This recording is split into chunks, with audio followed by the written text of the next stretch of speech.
Why hello there, Ty here, thanks for stopping by.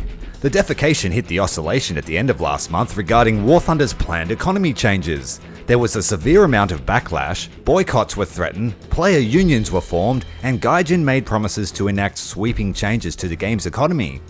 All they asked was for a little bit of patience and for us to have an honest and constructive opinion. They told us that they would have answers by mid-June, and that time has now passed. They've come back with what they describe as the biggest change to the economy in 9 years. Gaijin have published quite a large list of planned changes and produced a roadmap as to when these changes will be made. The list is surprisingly detailed with ideas for changes across a wide area of the game's economy, progression, and general gameplay. Now, Gaijin have stated that because of the complexity of the proposed changes, it'll take some time to implement, and these changes may be adjusted based on feedback and further suggestions. However, they do reserve the right to roll back any changes made if they prove to be detrimental to the health of the game, which is a very vague definition. Conversely, if a change can be implemented sooner than the roadmap suggests, then that will happen. In addition to this so-called roadmap to change, they have published tables showing proposed repair costs for every vehicle in the game. This list is too large to cover in a video, but I encourage you to check it out. Also, please leave your vote on the link as to whether you like these changes and leave a constructive comment. So now let's go through each of the planned changes and discuss their merits. Afterwards, we'll discuss the timeline itself.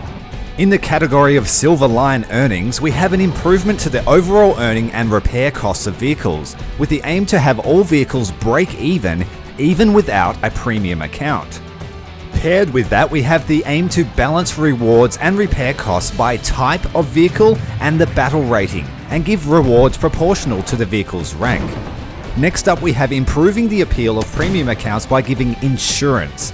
If your repair cost exceeds your earnings during battle, you will receive a zero balance instead in the form of compensation, ensuring that you never lose money with a premium account.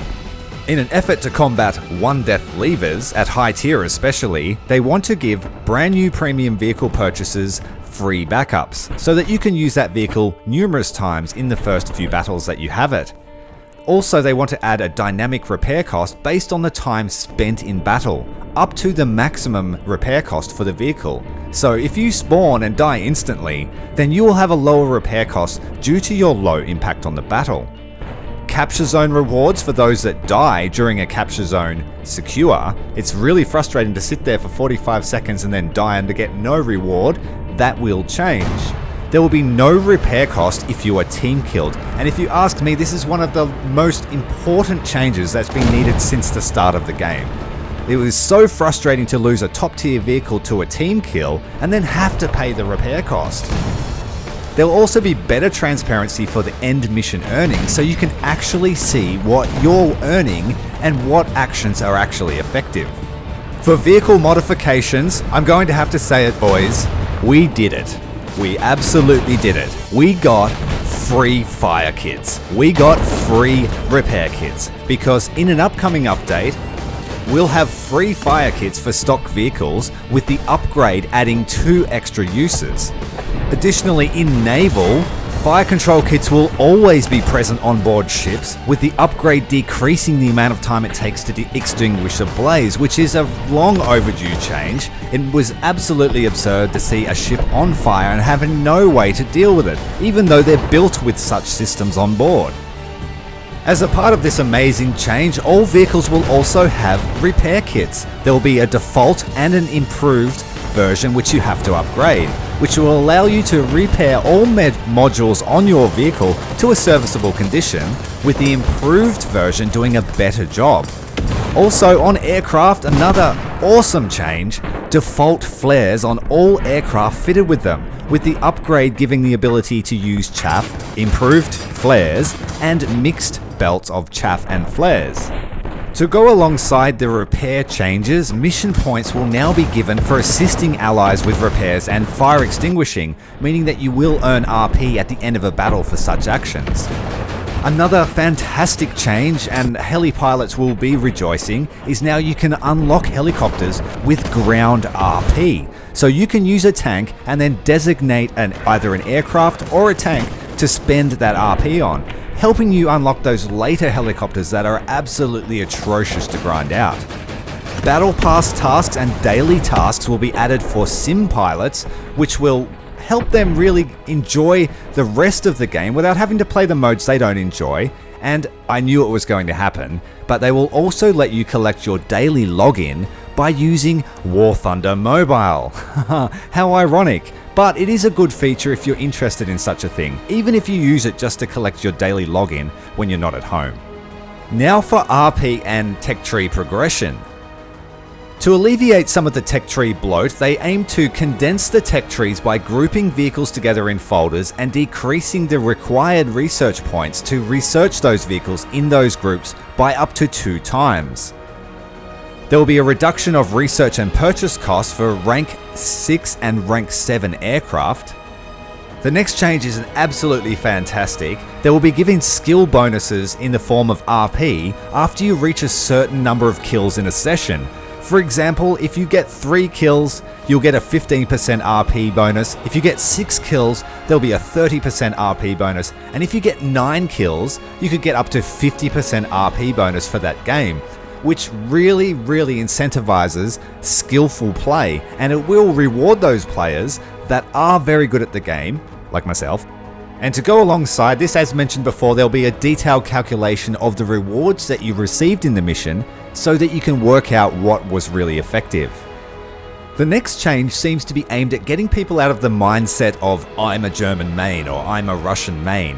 What they want to do is add a RP bonus for other nations once you've reached the top tier vehicle of a certain type of a certain nation. For example, I've reached top tier in US aircraft, so 3 times a day I will get an RP bonus towards unlocking aircraft in another tree, which I think is absolutely fantastic, and it will help players get out of that mindset and explore other trees and explore the strengths and weaknesses of different nations' vehicles.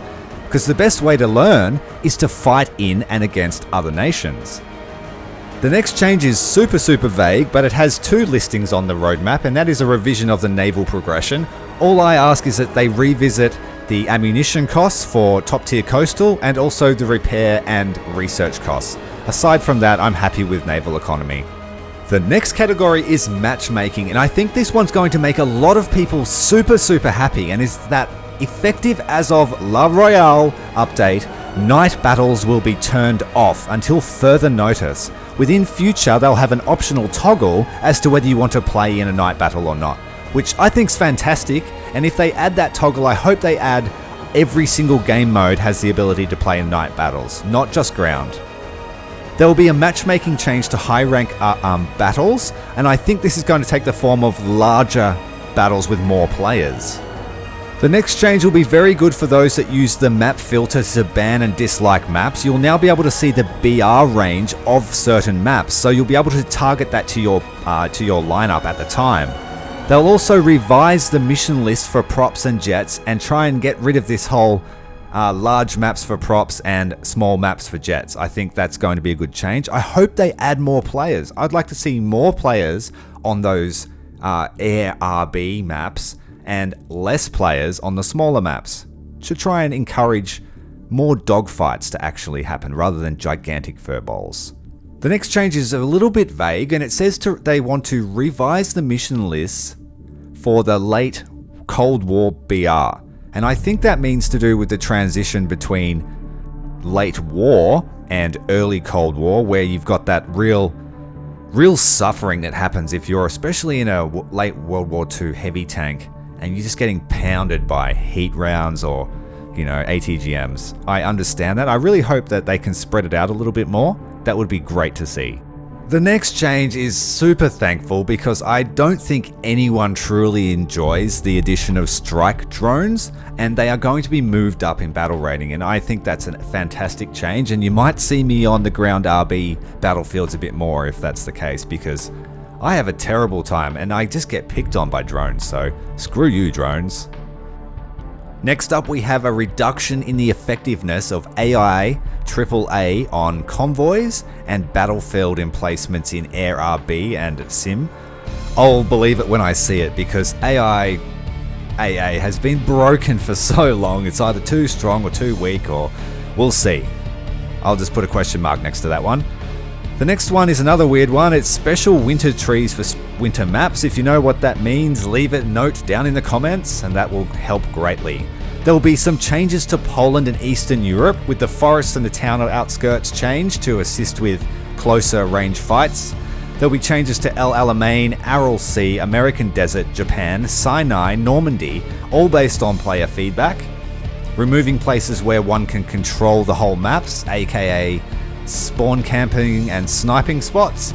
There'll be changes to the landscape design in Alaska, Seversk, Vietnam, Maginot Line, the 38th Parallel, Stalingrad, Karelia, also based on player feedback.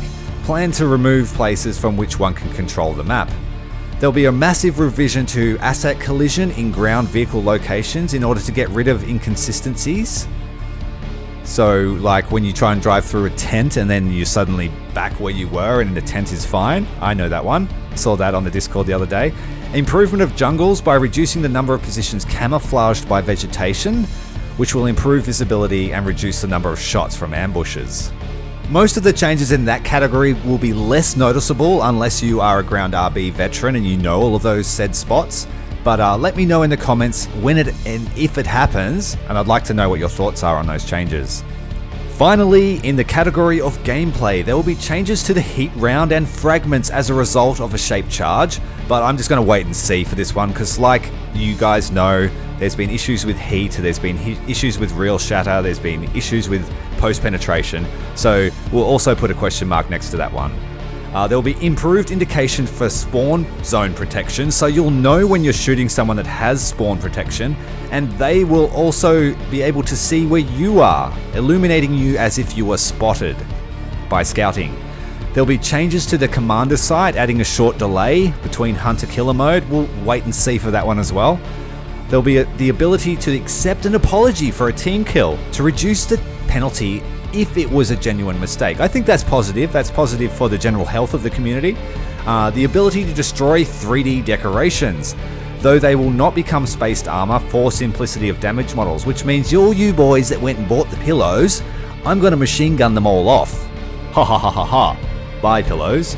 More attempts to solve Ghost Shell, in particular when two tanks fire at each other and one is killed. The victim often doesn't get their shot off on the server side, and so it looks like you shot and nothing happened. They're going to try and fix that. Again, another question mark, we'll see. Ghost shells have been a recurring theme, and it's just it's a artifact of the way that this game runs. There'll be attempts to change collision mechanics in the maps, and there'll be changes to hit alerts and kill messages for aircraft after they've been downed. So it won't immediately say you've killed him. You might critically damage him, and it will tell you that he's dead once he's hit that cold, hard ground. It mentions that they may remove the ability for the pilot to control the aircraft. I don't like that sort of idea, so don't change that. But definitely don't give the kill until he's well in the ground. But again, we'll put a question mark next to that one. We'll see how that one plays out. So that sums up all of the changes that they want to do. So next we have the timeline itself. So according to the roadmap, there are 5 major areas of change. The first one will be the La Royale major update, where they'll change the locations and missions. They'll put the strike UAVs up. They're going to reduce the effectiveness of the AI aircraft guns on the field, etc, etc. There's about 1, 2, 3, 4, 5, 6, 7, 8, 9 changes there. Next will be an update in June. This looks like it may be specifically just for economy and progression, and there's no date, but it is halfway through June now, so I'm assuming maybe 2 weeks afterwards. Again, there'll be matchmaking changes, improvement to the Silver Lions, calculation of economic parameters. But the really big one for this section, for this update, will be the revision and use of obtaining the fire prevention equipment and the repair kits. So, aka the free FPE and free repair kits. Well earned. And we're going to take it for as long as we can. We're going to enjoy it, and we're going to say, hey Gaijin, this is fantastic, thanks for doing it. Aren't we? Yes, we are. The next section is summer updates, so I'm not sure if this is going to come all at once or is a bunch of updates around the time of the summer events, but we'll wait and see. And there are a lot of changes there, mainly the condensing of the tech tree, the reduction of research costs for certain aircraft, mission points changes, etc. So we'll wait and see how that one plays out. I'm super excited for that change, and I'll keep you posted. Finally, after that, we'll have early autumn in 2023 will be the finalization of all the changes, with the final update coming at the end of the year, finishing off the research bonuses and probably just finalizing any other options. Now, as they said, this is all subject to change. I think it is fantastic and in a positive direction. I'm sure there are a few things that can be worked on. And so the time has come for me to leave. Let me know what you think about all these changes down below, and make sure to get off your ass and vote. Let them know what changes you like, and let them know what you want to see, because they're being receptive, and this is one of the first times that they've actually acted on what we've had to say. They haven't fixed everything yet, and we're still yet to see change, but it's going to happen, and I think it'll be for the best. Until then, Commander Tyrael, out.